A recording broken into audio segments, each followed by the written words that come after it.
અમૂલે દૂધના ભાવમાં પ્રતિ લિટરે 2 રૂપિયાનો વધારો ઝીકી દીધો છે. અમૂલ ગોલ્ડ, અમૂલ તાજા અને અમૂલ શક્તિનો આ ભાવ વધારામાં સમાવેશ થાય છે. GCMF લિમિટેડ તરફથી રવિવારે સત્તાવાર નવા ભાવ જાહેર કરવામાં આવ્યા છે. લોકસભાની ચૂંટણીના પરિણામ પહેલા અમૂલ દૂધના ભાવમાં પ્રતિ લિટર 2 રૂપિયાનો વધારો કરવામાં આવ્યો છે. અમૂલ દૂધના ભાવમાં પ્રતિ લિટર 2 રૂપિયાનો વધારો આવતીકાલ સવારથી અમલમાં મુકાશે. અમૂલના નવા ભાવ પ્રમાણે અમૂલ ગોલ્ડ 500 મિલીના 32ના હવે 33 રૂપિયા થયા છે.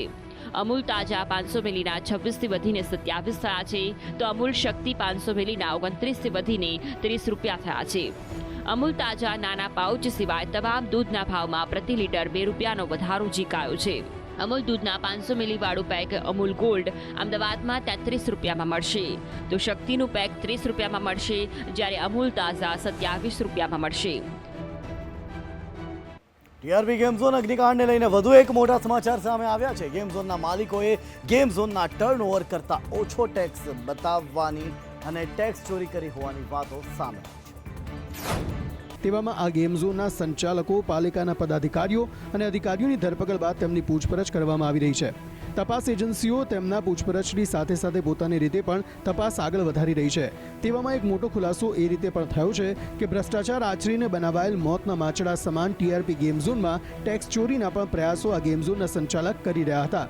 રાજકોટના ટીઆરપી ગેમ ઝોનના માલિકો ગેમ ઝોનનું ટર્નઓવર કરતા ઓછો ટેક્સ બતાવતા હોવાની શંકા સેવવામાં આવી રહી છે, જેને પગલે હવે જીએસટી વિભાગના અધિકારીઓ દ્વારા તપાસ શરૂ કરવામાં આવી છે. 27 નિર્દોષ લોકોને ભરખી જનાર તત્વો રૂપિયા રડવા માટે અવનવા નુસ્ખા અજમાવતા હોવાનું સામે આવ્યું છે. આ ગેમ ઝોન માટે રેશ વે એન્ટરપ્રાઇઝના નામથી 2023માં જીએસટી નંબર લેવામાં આવ્યો હતો અને જે રીતે તેનું ટર્નઓવર થતું હતું તેનાથી ઓછું ટર્નઓવર બતાવી આ સંચાલકો ટેક્સ ચોરી કરતા હોવાનું સામે આવ્યું છે. ધારાસભ્ય ગીતાબા જાડેજાના પુત્રને બચાવવા જૂનાગઢ ડેપ્યુટી મેયર ગિરીશ કોટેચાએ ફરિયાદીના પિતાને ભલામણનો ફોન કર્યો હોવાની એક ઓડિયો ક્લિપ વાયરલ થઈ છે. જૂનાગઢમાં પૂર્વ એમએલએ જયરાજસિંહના દીકરાએ દલિત યુવકને મારેલા મારનો મામલો વધુ વકર્યો છે. પોલીસ ફરિયાદ નોંધાયા બાદ જૂનાગઢના ડેપ્યુટી મેયર ગિરીશ કોટેચાએ ફરિયાદી દલિત યુવકના પિતાને ફોન કરી સમાધાન કરવા તેમજ ફરિયાદ પાછી ખેંચવા અને સમાધાન કરી લેવા સમજાવતા હોવાનો ઓડિયો વાયરલ થયો છે. પરંતુ ભોગ બનનાર યુવકના પિતા રાજુ સોલંકીએ સમાધાન માટે ગિરીશ કોટેચાને સ્પષ્ટ ઇનકાર કર્યો છે. ફરિયાદી પર કરેલા દબાણ અને વાતને લઈને અનેક વેધક સવાલ ઉઠી રહ્યા છે. આ ઘટનામાં ફરિયાદ નોંધાઈ છે અને પોલીસ કાર્યવાહી પણ થઈ રહી છે. ફરિયાદીનું કહેવું છે કે આરોપીને સખતમાં સખત સજા થવી જોઈએ. હવામાન વિભાગે આગાહી કરી છે કે આવતા સપ્તાહથી પ્રી મોન્સૂન એક્ટિવિટી શરૂ થશે. સાથે સાથે જ રાજ્યમાં કેટલાક સ્થળોએ હળવો વરસાદ થવાની પણ શક્યતાઓ સેવાઈ છે. છેલ્લા 2 દિવસથી રાજ્યના વાતાવરણમાં પલટો આવ્યો છે. તાપની સાથે સાથે સુસવાટાભેર પવન ફૂંકાઈ રહ્યો છે, ત્યારે રાજ્યના લોકોને ગરમીથી થોડી રાહત મળી છે. આ સાથે જ હવામાન વિભાગે આગાહી કરી છે કે કેટલાક વિસ્તારોમાં વાદળછાયું વાતાવરણ રહેશે. રાજ્યના લોકો ચોમાસાના આગમનની રાહ જોઈ રહ્યા છે. તે તમામની વચ્ચે હવામાન વિભાગે જણાવ્યું છે કે રાજ્યમાં 5 દિવસ સુધી વાતાવરણ સૂકું રહેશે અને ચોમાસું 15 જૂનથી શરૂ થવાની સંભાવના છે. ભારતીય હવામાન વિભાગની આગાહી અનુસાર દક્ષિણ પશ્ચિમ ચોમાસું કેરળ અને ઉત્તર પૂર્વના ભાગોમાં પહોંચી ગયું છે. દક્ષિણ પશ્ચિમ ચોમાસું 15 જૂને ગુજરાતમાં પ્રવેશ કરશે. 15 જૂનથી ગુજરાતમાં ચોમાસાની શરૂઆત થશે, જે રાજ્યના ચોમાસાના આગમનની સામાન્ય તારીખ છે. પવનની દિશામાં બદલાવની સાથે ઝડપમાં પણ છેલ્લા 2 થી 3 દિવસથી વધારો જોવા મળી રહ્યો છે. 20 થી 30 કિલોમીટર પ્રતિ કલાકની ઝડપે પવન ફૂંકાઈ રહ્યો છે. આ તરફ ખેડૂતો માટે પણ ચોમાસાને લઈને સારા સમાચાર સામે આવ્યા છે કે ચોમાસું આ વખતે 1 થી 2 દિવસ વહેલું શરૂ થશે. રાજ્યમાં કાળઝાળ ગરમીથી રાહત મળી છે. પવનોની દિશા બદલાતા તાપમાન પણ હવે ઘટ્યું છે. રાજ્યમાં ગત 24 કલાકમાં સૌથી વધુ તાપમાન 42.1 ડિગ્રી નોંધાયું સુરેન્દ્રનગરમાં. આ ઉપરાંત અમદાવાદમાં 42 ડિગ્રી, ગાંધીનગરમાં 41.7 ડિગ્રી, ભાવનગરમાં 40.9 ડિગ્રી, અમરેલીમાં 40.2 ડિગ્રી, રાજકોટમાં 40.1 ડિગ્રી, ડીસામાં 39.5 ડિગ્રી તેમજ વલ્લભ વિદ્યાનગરમાં 39.7 ડિગ્રી તાપમાન નોંધાયું છે. હવામાન વિભાગે રાજ્યમાં પવનની ગતિ 25 થી 30 કિલોમીટર પ્રતિ કલાકની રહેશે તેવું કહ્યું છે. આ ઉપરાંત બનાસકાંઠા, પાટણ તથા સુરેન્દ્રનગર અને કચ્છમાં ડસ્ટ સ્ટોર્મની આગાહી કરવામાં આવી છે. ગુજરાત રાજ્યમાં આગામી 6 દિવસ તાપમાન યથાવત રહેશે. સમગ્ર રાજ્યમાં આંધી સાથે ભારે પવન ફૂંકાશે તેવી પણ આગાહી કરાઈ છે. તથા 4 જૂને ઉત્તર મધ્ય ગુજરાતમાં પારો 41 થી 44 ડિગ્રીની આસપાસ રહેશે. ગુજરાતમાં તાપ સાથે સુસવાટાભેર પવન પણ ફૂંકાતા ગુજરાતીઓએ રાહતનો શ્વાસ લીધો છે. ગુજરાતના કેટલાક વિસ્તારોમાં વાદળછાયું વાતાવરણ છવાયું છે, ત્યારે ગુજરાતીઓ આ કાળઝાળ ગરમીમાંથી બચવા હવે વરસાદની રાહ જોઈ રહ્યા છે. જોકે રાજ્યમાં તાપમાન ડિક્રીઝિંગ ટેન્ડન્સીમાં રહેશે, જેના કારણે 7 દિવસમાં 2 થી 3 ડિગ્રી તાપમાન હજુ ઘટવાની આગાહી કરવામાં આવી છે. ચોમાસાના આગમન વચ્ચે દેશભરમાં ભીષણ ગરમીનો પ્રકોપ યથાવત છે. ઉત્તર પૂર્વ અને મધ્ય ભારતમાં હીટવેવની સ્થિતિ જોવા મળી રહી છે. દેશના અનેક ભાગોમાં આકરો તાપ અને ગરમી પડી રહી છે. જોકે શનિવારે દિલ્હીવાસીઓને ગરમીમાંથી થોડી રાહત મળી હતી. ધૂળની ડમરીઓને હળવા ઝરમર વરસાદને કારણે ગુરુગ્રામ, ગાઝિયાબાદ અને દિલ્હીના હવામાનમાં પલટો આવ્યો હતો. રાજસ્થાનમાં હજુ પણ હીટવેવ અને ઉનાળાનો ત્રાસ યથાવત છે. અહીં તાપમાન 50 ડિગ્રીથી ઉપર પહોંચી રહ્યું છે. હવામાન વિભાગના જણાવ્યા અનુસાર આગામી કેટલાક દિવસો સુધી ઘણા રાજ્યોમાં હીટવેવની શક્યતા છે. પંજાબ, હરિયાણા, દિલ્હી, ઉત્તરાખંડ, ઉત્તર પ્રદેશ, મધ્યપ્રદેશ, છત્તીસગઢ, બિહાર, ઝારખંડ અને ઓડિશામાં ગરમીની લહેર આવવાની સંભાવના છે. આ સિવાય હવામાન વિભાગે આજે અરુણાચલ પ્રદેશ, આસામ, સિક્કિમ, મેઘાલય, પશ્ચિમ બંગાળ અને કેરળમાં પણ ભારે વરસાદનું ઓરેન્જ એલર્ટ જાહેર કર્યું હતું. દક્ષિણ પશ્ચિમ ચોમાસું અરબી સમુદ્ર અને બંગાળની ખાડી તરફ લક્ષદ્વીપ તરફ આગળ વધવાને કારણે તેની અસર આગામી 2 દિવસમાં કેરળ, કર્ણાટક અને તમિલનાડુ પર પણ જોવા મળશે. હવામાન વિભાગના રિપોર્ટમાં કહેવામાં આવ્યું કે હરિયાણા અને પંજાબમાં તીવ્ર ગરમીની લહેર આવવાની શક્યતા છે. આ સિવાય મધ્યપ્રદેશ, છત્તીસગઢ, બિહાર અને ઓડિશામાં પણ હીટવેવની ચેતવણી આપવામાં આવી છે, જ્યારે ઉત્તરાખંડ અને ઝારખંડમાં 3 જૂન સુધી હીટવેવ ચાલુ રહેશે. રાજસ્થાનમાં 4 અને 5 જૂને ગરમીનું મોજું આવવાની શક્યતા છે. છેલ્લા એક સપ્તાહથી દેશની રાજધાનીમાં જળ સંકટ ઘેરાયું છે. દિલ્હીના અનેક વિસ્તારોમાં પીવાના પાણી માટે લોકો વલખા મારી રહ્યા છે. ઉત્તર અને મધ્ય ભારતના ઘણા વિસ્તારો અસાધારણ ગરમીથી ત્રસ્ત છે. મહત્તમ તાપમાનના વર્ષો જૂના રેકોર્ડ તૂટી રહ્યા છે. તેવામાં દેશની રાજધાનીમાં ગરમીની સાથે સાથે પાણીની પણ સમસ્યા લોકો માટે વિકટ બની ગઈ છે. દિલ્હીના ઘણા વિસ્તારોમાં પાણીની ભારે તંગી છે, પણ વિસ્તારોમાં લોકો પાણીના ટેન્કરો પાછળ ડોલ અને પાઇપ લઈને દોડતા જોવા મળી રહ્યા છે. પાણીના ટેન્કરને જોતાની સાથે જ લોકો એકબીજાને ધક્કો મારી પાણી મળે તે માટે પ્રયત્ન કરતા જોવા મળી રહ્યા છે. લોકો લાંબી લાઈનોમાં ઊભા રહેવા માટે મજબૂર છે. લોકોને પીવા માટેનું પાણી ટેન્કર મારફતે પહોંચાડવામાં આવી રહ્યું છે, ત્યારે પાણીને લઈને રાજનીતિ પણ શરૂ થઈ ગઈ છે. દિલ્હીવાસીઓને પૂરતું પાણી ઉપલબ્ધ કરાવવા આપ સરકાર નિષ્ફળ ગયાના ભાજપે આક્ષેપો કર્યા, તો જળમંત્રી આતિશીએ હરિયાણા પર દિલ્હીના હિસ્સાનું પાણી ન આપવાનો આરોપ લગાવ્યો હતો. આ ઉપરાંત પાણીનો બગાડ કરવા પહેલાથી જ દંડ ફટકારવામાં આવ્યો છે. પાણીની કટોકટી વિશે વાત કરતા કોલોનીના એક રહેવાસીએ કહ્યું કે પાણીની આ સમસ્યા ઘણી વિકટ છે. પાણી અંગે તંત્રને અનેકવાર રજૂઆત કરાઈ છે, પરંતુ કોઈ સાંભળતું નથી. સ્થિતિ એવી છે કે ઘણી વખત પાણી ભરતા લોકો ઇજાગ્રસ્ત પણ થાય છે. દિલ્હીના વસંત વિહારમાં કુસુમપુર ટેકરી પર લોકો આકરી ગરમીમાં પણ ટેન્કરમાંથી પાણી લેવા માટે લાઈનોમાં ઊભા રહે છે. ઉત્તર પ્રદેશની યોગી આદિત્યનાથની સરકારે નેશનલ ગ્રીન ટ્રિબ્યુનલને જણાવ્યું છે કે સરકાર 111 કિલોમીટર લાંબા કાવડ યાત્રા માર્ગ માટે 1 લાખથી વધુ વૃક્ષો કાપવા જઈ રહી છે. કેન્દ્ર સરકારના પર્યાવરણ, વન અને જળવાયુ પરિવર્તન મંત્રાલયે ઉત્તર પ્રદેશ સરકારને ગાઝિયાબાદ, મેરઠ અને મુઝફ્ફરનગર સહિતના યોજના સાથે સંકળાયેલા વિસ્તારોમાં આશરે 1,10,000 વૃક્ષો કાપવાની અનુમતિ આપી છે. મોટા કદના આટલા બધા વૃક્ષોને કાપવાના નિર્ણયના અહેવાલોની સુઓમોટો દ્વારા નેશનલ ગ્રીન ટ્રિબ્યુનલે નોંધ લીધી હતી અને સમગ્ર મામલે જવાબ માંગ્યો હતો. ઉત્તર પ્રદેશ સરકારે પોતાના જવાબમાં ટ્રિબ્યુનલને કહ્યું કે તેઓ 111 કિલોમીટર લાંબો રોડ બનાવવા માટે 33,776 મોટા વૃક્ષો અને 78,946 નાના વૃક્ષો કાપવાનો નિર્ણય કર્યો છે. નેશનલ ગ્રીન ટ્રિબ્યુનલના આ સમગ્ર મામલે 8 જુલાઈએ વધુ સુનાવણી કરશે. જોકે યોગી સરકારના આ નિર્ણયથી પર્યાવરણ પર શું અસર થશે તેની ચિંતા હવે જોર પકડી રહી છે. આ રોડ ગાઝિયાબાદથી ઉત્તરાખંડ, ઉત્તર પ્રદેશ સરહદે આવેલા પુરકાચી સુધી બનાવવામાં આવી રહ્યો છે. 13મી માર્ચે નેશનલ ગ્રીન ટ્રિબ્યુનલે પ્રથમ સુનાવણી કરી હતી, જે સમયે ઉત્તર પ્રદેશના ફોરેસ્ટ વિભાગ 3 જિલ્લાના મેજિસ્ટ્રેટ પાસેથી જવાબ માંગ્યો હતો. પંજાબના ફતેહગઢ સાહિબમાં આજે વહેલી સવારે એક મોટી દુર્ઘટના થતા રહી ગઈ. રેલવેની 2 માલગાડીઓ એકબીજાની સાથે અથડાઈ, જોકે કોઈ જાનહાનિ થઈ નહોતી. પંજાબના ફતેહગઢ સાહિબમાં સવારે લગભગ 4 વાગે 2 માલગાડીઓ અથડાઈ હતી, જેમાંથી એકનું એન્જિન પલટી ગયું હતું અને બાજુના ટ્રેક પરથી પસાર થતી પેસેન્જર ટ્રેન સાથે અથડાયું હતું. આ અકસ્માતમાં માલગાડી ટ્રેનના 2 લોકો પાયલટ ઘાયલ થયા હતા. ઘટનાસ્થળના વિડીયો સામે આવ્યા, જેમાં બંને ટ્રેન ખરાબ રીતે ડેમેજ થઈ હોવાનું જોવા મળી રહ્યું છે. ટ્રેનની સ્થિતિ જોતા તો અનુમાન લગાવી શકાય છે કે ટક્કર કેવી જબરજસ્ત રહી હશે. જોકે કોઈ મોટું નુકસાન થયું નથી, પરંતુ બંને ડ્રાઈવર ઇજાગ્રસ્ત થતા સારવાર આપવામાં આવી રહી છે. પેસેન્જર ટ્રેનની સ્પીડ ધીમી હતી, જેથી ડ્રાઈવરે તાત્કાલિક ટ્રેન રોકી દેતા મોટી દુર્ઘટના ટળી હતી. જોકે વાહનને આંશિક નુકસાન ચોક્કસ થયું છે. તે જ સમયે ટ્રેક ખરાબ હાલતમાં છે.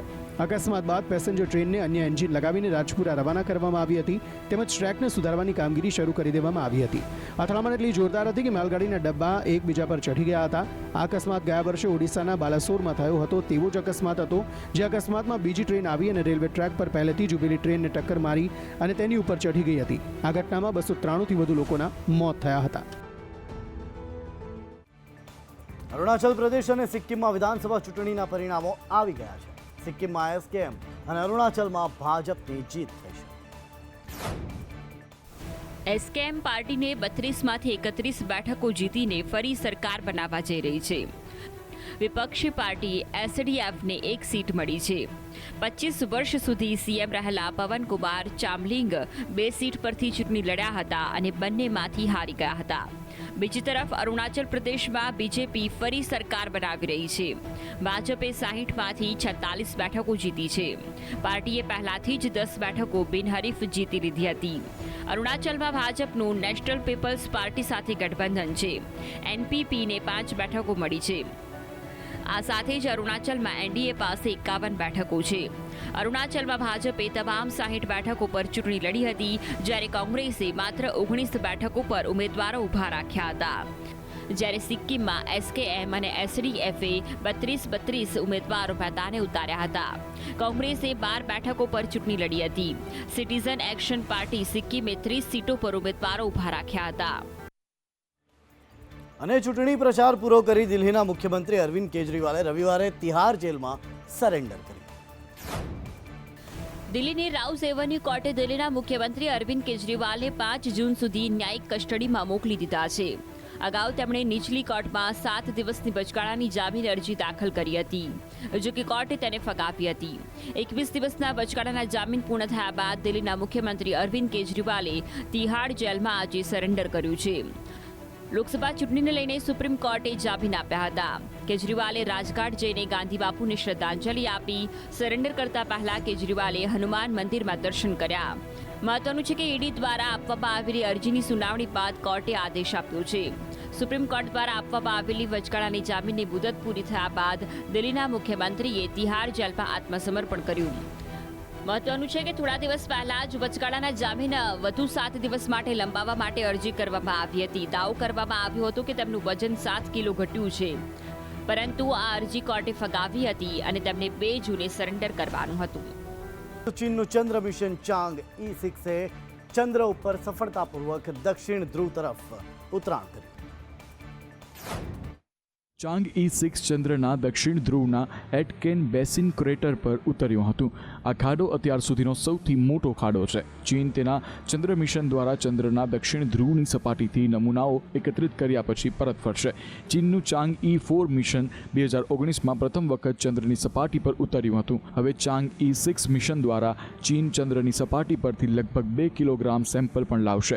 ચાંગ E6ના લેન્ડરમાં ડ્રીલ કરવા અને પછી ત્યાંથી સેમ્પલ લેવા માટે એક યાંત્રિક હાથ સ્થાપિત કરવામાં આવ્યો છે.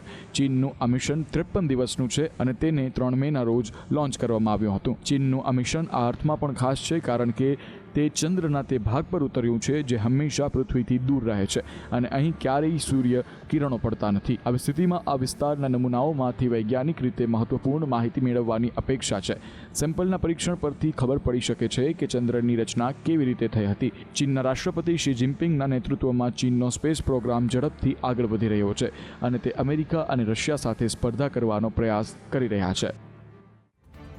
ભારતીય અમેરિકન અવકાશયાત્રી સુનિતા વિલિયમ્સની ત્રીજી અવકાશ ફ્લાઇટ અવકાશયાનમાં તકનીકી ખામીના કારણે સતત બીજી વખત મોકૂફ રાખવામાં આવી છે. અવકાશયાનમાં તકનીકી ખામીને કારણે ઇજનેરો હાલ સ્ટારલાઇન અવકાશયાનની ખામીને સુધારી રહ્યા છે. નાસાએ ટ્વીટ કરીને આ અંગેની માહિતી આપી છે. આ પહેલા Sunita Williams international space station જવા માટે સંપૂર્ણ રીતે તૈયાર હતી. નાસાના જણાવ્યા અનુસાર તકનીકી ખામીને ઉકેલ્યા પછી સુનિતા રવિવારે ફ્લોરિડાના કેનેડી સ્પેસ સ્ટેશનથી સ્ટારલાઇનર અવકાશયાનમાં ઉડાન ભરશે. તમને જણાવી દઈએ કે આ પહેલા 7 મેના રોજ નાસા અને એરક્રાફ્ટ ઉત્પાદક બોઇંગના સંયુક્ત મિશનમાં ટેકનિકલ ખામીને કારણે સુનિતાની અવકાશ યાત્રા સ્થગિત કરવામાં કરવામાં આવી હતી.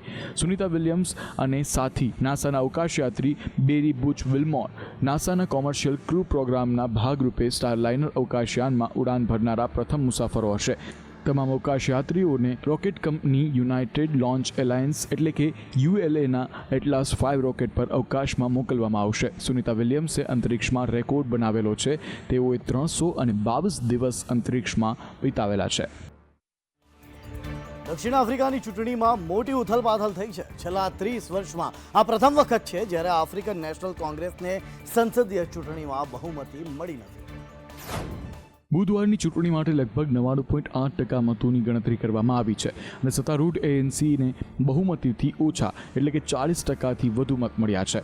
1994માં નેલ્સન મંડેલા ચૂંટાયા પછી પ્રમુખ સિરિલ રામાફોસાની આગેવાની હેઠળની ANCએ પ્રથમ વખત બહુમતી ગુમાવી. દેશના સ્વતંત્ર ચૂંટણી પંચ એટલે કે ICCએ બુધવારે પડેલા 99.8% બેલેટ પેપરની ગણતરી પૂર્ણ કરી છે. ANCને માત્ર 40% વોટ મળ્યા હતા, જેમાં ડેમોક્રેટિક એલાયન્સ એટલે કે DAને 22% વોટ મળ્યા હતા, જ્યારે ભૂતપૂર્વ રાષ્ટ્રપતિ જેકબ ઝુમાની નવી પાર્ટી એમ કે લગભગ 15% મતો જીતી છે, જ્યારે ઇકોનોમિક ફ્રીડમ ફાઇટર્સ એટલે કે EFFનો હિસ્સો ઘટીને 9% થઈ ગયો છે. રાજકીય વિશ્લેષકોએ કહ્યું કે હવે ગઠબંધનમાં દેશ પર કોણ શાસન કરશે તે નક્કી કરવા માટે ઊંડાણપૂર્વક વાતચીત થશે. હવે જોવાનું એ રહેશે કે કોણ કોની સાથે આ ચૂંટણી પરિણામ બાદ ગઠબંધન કરે છે. ઈરાનની રાષ્ટ્રપતિ પદની ચૂંટણી માટે કટ્ટરપંથી પૂર્વ રાષ્ટ્રપતિ મહમૂદ અહમદીનેજાને ફરી એકવાર રાષ્ટ્રપતિ પદની રેસમાં સામેલ થઈ ગયા. વાસ્તવમાં અહમદીનેજાદે 28 જૂને યોજનારી રાષ્ટ્રપતિની ચૂંટણી માટે આજરોજ નામાંકન ભર્યું છે. હેલિકોપ્ટર દુર્ઘટનામાં ઇબ્રાહિમ રાઇસીના મોત બાદ ઈરાનમાં રાષ્ટ્રપતિની ચૂંટણી યોજાઈ રહી છે. મીડિયા રિપોર્ટ્સ અનુસાર ઈરાનમાં રાષ્ટ્રપતિ પદની રેસમાં લગભગ 20 નામ છે અને અહમદીનેજાદ સૌથી લોકપ્રિય નામ છે. અહમદીનેજાદ વર્ષ 2005માં ઈરાનના રાષ્ટ્રપતિ તરીકે ચૂંટાયા હતા અને સતત 2 વખત એટલે કે વર્ષ 2013 સુધી ઈરાનના રાષ્ટ્રપતિ રહ્યા હતા. અહમદીનેજાદના નામાંકન બાદ ઈરાનના રાષ્ટ્રપતિની ચૂંટણી રસપ્રદ બની ગઈ છે. અહમદીનેજાદ ઈરાનના લોકપ્રિય નેતાઓમાંના એક છે. ખાસ વાત એ છે કે અહમદીનેજાદના નામાંકનથી ઈરાનના સર્વોચ્ચ નેતા આયાતુલ્લા અલ ખોમેની પર દબાણ વધી ગયું છે. ઈરાનના રાષ્ટ્રપતિ હતા ત્યારે અહમદીનેજાદે આયાતુલ્લા અલ ખોમેનીને પડકાર ફેંક્યો હતો, જેના કારણે અહમદીનેજાદને વર્ષ 2021માં રાષ્ટ્રપતિની ચૂંટણી લડવા પર પ્રતિબંધ મૂકવામાં આવ્યો હતો.